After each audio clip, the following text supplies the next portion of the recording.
SIR के चक्कर में बाकी वोट्स को काट कर बाकी जिस तरह से डिस्क्रिपेंसीज का मामला था वो सबों को पता है। अब उसके बाद इस तरह से बदलाव का नारा देने वाले लोग बदले की भावना से जिस तरह की हरकतें कर रहे हैं, जो दिख रहा है वो निंदनीय है, वो शर्मनाक है, अच्छा नहीं है।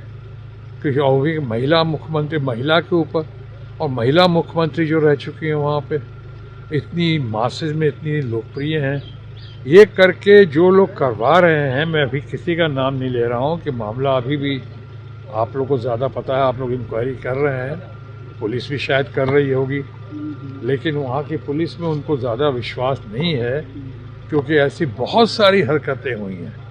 अभिषेक बैनर्जी के ऊपर हुई हैं, कल्याण बैनर्जी के ऊपर हुई है, महुआ मित्रा के ऊपर हुई है और बहुत सारे लोगों के ऊपर हुई है, नेताओं के ऊपर हुई है, कार्यकर्ताओं के ऊपर हुई है। यहाँ तक कि कानून का उल्लंघन करके बहुत सारे कार्यकर्ताओं को निर्वस्त्र करके इन्हें यानी बनियान में, गंजी में और अंडरवेयर में उनको घुमाया गया सरेआम पब्लिक में। ही तो अंग्रेज़ों के ज़माने में शायद ऐसा होता था, ये तो अच्छा नहीं है। तो ये जो हुआ है ये अच्छा नहीं हुआ है और मैं समझता हूँ कि ये करके लोग खामोखा बात को पलीता लगा रहे हैं और प्रवोक करने की कोशिश कर रहे हैं। नहीं भूलना चाहिए कि ममता बनर्जी के साथ तमाम साजिशों के बावजूद ममता बनर्जी वहाँ पे 41% वोट लेकर आई और इस बार बंगाल में बहुमत जनता निकली थी, यानी 90% के ऊपर लोगों ने वोट दिया, ऐसा दिलवाया गया उनसे। उसके बाद इस तरह से उनकी लोकप्रियता को देखकर अब उनकी तथाकथित हार हुई है या कराई गई है, उसके बाद चाहिए था कि जिस नारा को देख कर आए थे, बदलाव की बात करने आए थे हमारे भारतीय जनता पार्टी के मित्रगण, उनको बदलाव पे ही टिका होना चाहिए था, लेकिन बदलाव के बदले वो बदलाव लेने की कोशिश कर रहे हैं।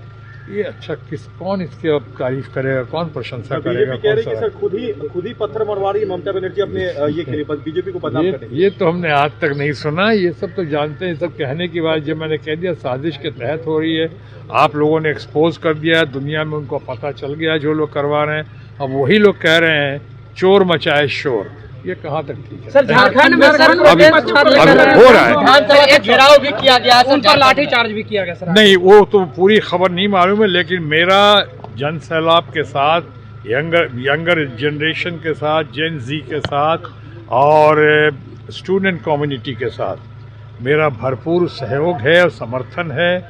मैं उनको बहुत प्यार करता हूँ, मैं उनको बहुत मानता हूँ, चाहे मामला जंतर मंतर का हो या मामला हमारे झारखंड का हो, हमारे अपने रांची का हो और वहाँ के बच्चों का हो।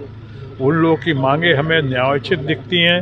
मैं अपील करना चाहता हूँ सरकार से कि उनकी मांगे सुने, उनकी मांगे मान जाएं और साथ ही साथ अगर वो कह रहे हैं, दुनिया को उतना विश्वास तो आज CBI पे भी नहीं है। अभी संजीव मुखिया का केस सामने आया था, आपने देखा था CBI ने क्या कहा और क्या किया, क्लीन चिट दिया। लेकिन मैं इतना ही कहना चाहूँगा कि अगर उनकी मांग CBI की है तो क्या हर्ज है, सांच को आँच क्या, दे दो CBI को, आगे बढ़ने दो CBI को।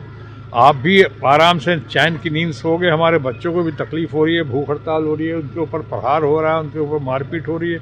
ये सब बंद करो, ये निंदनीय है, शर्मनाक है, दर्दनाक है, नहीं होना चाहिए। मेरी बच्ची ने भी, सोनाक्षी ने भी बहुत ज़बरदस्त तरह से समर्थन किया जेन जी का, दिल्ली में भी, जंतर मंतर में भी, और अभी झारखंड के लोग जो हाँ सफ़र हो रहे हैं, जो आंदोलन कर रहे हैं, पीसफुल आंदोलन कर रहे हैं और जिस तरह से कर रहे हैं, मैं उसकी बहुत प्रशंसा करता हूं उनके पीसफुल आंदोलन की। इसीलिए मैं सरकार से यहाँ भी और वहाँ भी गुजारिश करता हूं कि उनकी मांगों को बहुत सहानुभूतिपूर्ण तरीके से सुने, समझें और उनकी न्यायोचित मांगों को फ़ौरन से पेशतर सूनर उसको पूरा करें।